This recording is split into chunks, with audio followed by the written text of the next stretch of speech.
Localização: Munique, Alemanha. É 5 de setembro do ano de 1972.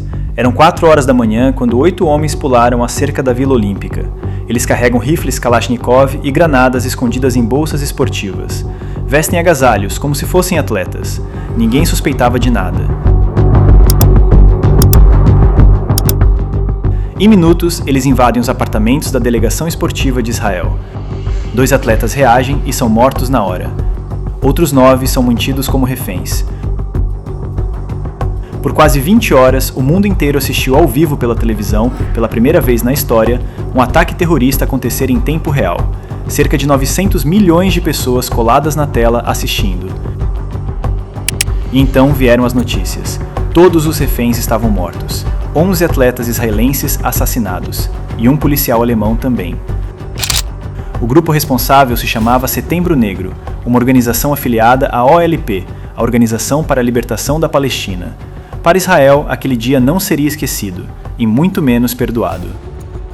O que a maioria dos vídeos sobre esse ataque que aconteceu em Munique conta pra você termina aqui, no massacre. Mas existe uma segunda parte dessa história.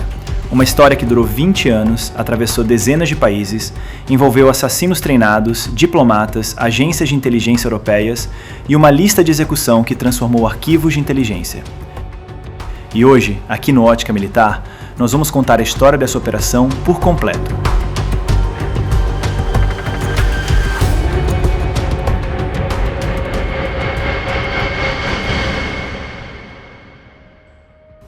Para entender a operação, precisamos entender o que exatamente aconteceu em Munique e por que Israel reagiu da forma que reagiu. Os Jogos Olímpicos de 1972 foram planejados para ser o oposto de Berlim em 1936. A Alemanha Ocidental queria mostrar ao mundo uma nação nova, aberta e democrática. O lema era Os Jogos Alegres. A segurança era propositalmente relaxada, sem cercas pesadas, sem soldados armados visíveis. O Grupo Setembro Negro aproveitou exatamente essa brecha. Na madrugada do dia 5, os 8 homens já tinham informações precisas sobre onde a delegação israelense estava hospedada. Eles sabiam os apartamentos, os horários, os hábitos. Meses de planejamento. 2 atletas resistiram ao assalto inicial e foram mortos. O treinador de luta Moshe Weinberg e o levantador de peso Yosef Romano. Os outros 9 foram capturados. A exigência era simples. Israel deveria liberar 234 prisioneiros palestinos. A primeira-ministra de Israel na época, Golda Meir, disse não, sem negociação. The Arabs are prepared to negotiate with us? Which Arab? Where? When? O governo alemão tentou resolver, mas não tinham tropa especializada em antiterrorismo. A unidade GSG-9, que é a Unidade de Resposta contra Terroristas da Alemanha, nem existia ainda. Seria criada justamente por causa de Munique. O plano foi levar os terroristas e os reféns a um avião em Fürstenfeldbruck, uma cidade na Alemanha, com policiais disfarçados de tripulantes. Mas os policiais recuaram na última hora, acharam perigoso demais. Então o plano B era atiradores de elite. Mas eram atiradores comuns, sem treinamento específico, sem equipamento adequado, e não sabiam ao certo quantos terroristas havia no grupo. O resultado foi um desastre. Durante o confronto no aeroporto, os terroristas executaram todos os reféns. 5 dos 8 atacantes do time de Israel foram mortos. Os 3 sobreviventes foram capturados.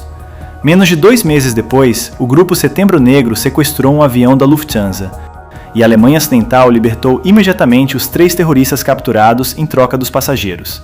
Os 3 chegaram à Líbia como heróis, recebidos por Muammar Gaddafi.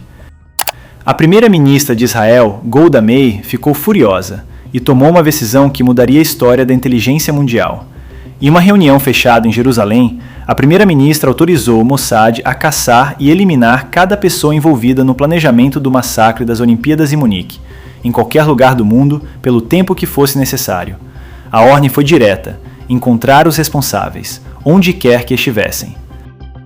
Para coordenar a operação, foi criado um comitê secreto chamado Comitê X, um grupo restrito de altos funcionários do governo e da inteligência israelense que irá supervisionar cada movimento. O Mossad começou a montar sua lista de alvos. Não era uma lista improvisada, era construída com inteligência humana, fontes dentro de redes palestinas, com comunicações interceptadas e com relatórios compartilhados por agências europeias parceiras. Aqui entra um elemento que poucos conhecem. A Operação Ira de Deus não foi uma operação isolada do Mossad. Ela funcionou dentro de uma rede de inteligência europeia chamada Clube de Berna, um fórum secreto de cooperação entre as agências de inteligência dos países ocidentais. A lista do Mossad incluía nomes de planejadores, financiadores, facilitadores logísticos e líderes operacionais do Setembro Negro. Alguns eram figuras centrais, outros eram simpatizantes que cruzaram a linha errada.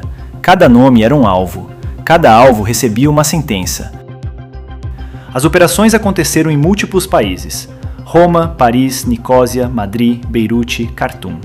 Cada assassinato era cuidadosamente planejado para parecer um acidente, uma morte natural ou simplesmente desaparecer sem rastros.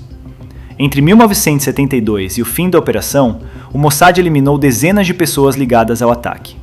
Alguns dos casos mais notórios: Wael Zwater, representante da OLP em Roma, foi morto em outubro de 1972, apenas um mês após Munique. 12 tiros na entrada de seu apartamento. O Mossad o identificava como ligação do Setembro Negro na Europa. Mas havia um nome acima de todos na lista do Mossad: Ali Hassan Salameh, conhecido como o Príncipe Vermelho, filho de um combatente palestino, famoso, carismático, bem relacionado, treinado pela KGB soviética e pela inteligência alemã oriental. Salameh era o chefe de operações do Setembro Negro. Para Israel, ele era o arquiteto do massacre de Munique, o homem que planejou cada detalhe daquela madrugada de setembro. Caçá-lo se tornou a prioridade máxima da operação. Em 1973, o Mossad recebeu informações de que Salameh estava escondido em Lillehammer, uma pequena cidade norueguesa. Uma equipe foi enviada imediatamente. O que aconteceu a seguir se tornaria um dos maiores erros na história do Mossad, e quase destruiu toda a operação. O homem que estava observando não era Salameh, era Ahmed Bouchik, um garçom marroquino de 29 anos, sem qualquer ligação com terrorismo, que vivia tranquilamente na Noruega com sua esposa grávida. Em 21 de julho de 1973, 2 agentes do Mossad abordaram Bouchik em uma rua de Lillehammer e o balearam várias vezes. Ele morreu no local.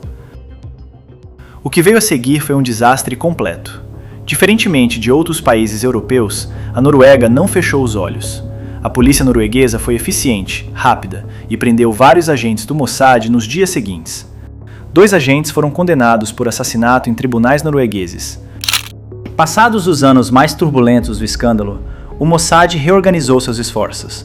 A operação continuou, mais silenciosa, mais cautelosa. E Ali Hassan Salameh continuava vivo. Ele havia se tornado ainda mais cauteloso após Lillehammer. Cercou-se de guarda-costas, mudava de localização constantemente, evitava rotinas previsíveis. Por anos, o Mossad tentou localizá-lo sem sucesso. Então, em 1979, veio a informação decisiva. Salameh estava em Beirute, no Líbano. O Mossad montou a operação com precisão cirúrgica. Uma agente chamada Erica Chambers, vivendo em Beirute há meses sob cobertura, passando por uma artista britânica, havia monitorado os movimentos de Salameh durante semanas. Em 22 de janeiro de 1979, um carro-bomba explodiu quando o comboio de Salameh passava por uma rua de Beirute. Ali Hassan Salameh foi morto instantaneamente. Junto com ele, 4 guarda-costas. 7 anos após Munique, o Príncipe Vermelho havia finalmente caído. Ao longo desse período, o Mossad eliminou dezenas de pessoas identificadas como envolvidas no massacre de Munique ou na estrutura do Setembro Negro. Os números exatos nunca foram confirmados oficialmente por Israel. Abu Daoud, um dos principais planejadores do ataque de Munique, sobreviveu a uma tentativa de assassinato em Varsóvia em 1981 e viveu até 2010, morrendo de insuficiência renal no Egito. Em 2005, Steven Spielberg lançou o filme Munique, com Eric Bana no papel do agente Avner Kaufman. O filme foi uma das primeiras representações cinematográficas da operação para o grande público e gerou intenso debate sobre os limites éticos da retaliação e da inteligência como arma de Estado. O debate continua até hoje. Munique, de 1972, não foi apenas um ataque terrorista. Foi o momento em que o mundo percebeu que o terrorismo internacional havia chegado e que nenhum espaço, nem mesmo os Jogos Olímpicos, estava protegido. E a resposta de Israel não foi apenas militar. Foi uma operação de inteligência que reescreveu as regras do que um Estado poderia fazer além de suas fronteiras. Se você chegou até aqui, deixe o like se gostou do vídeo e se inscreva no canal para não perder os próximos vídeos.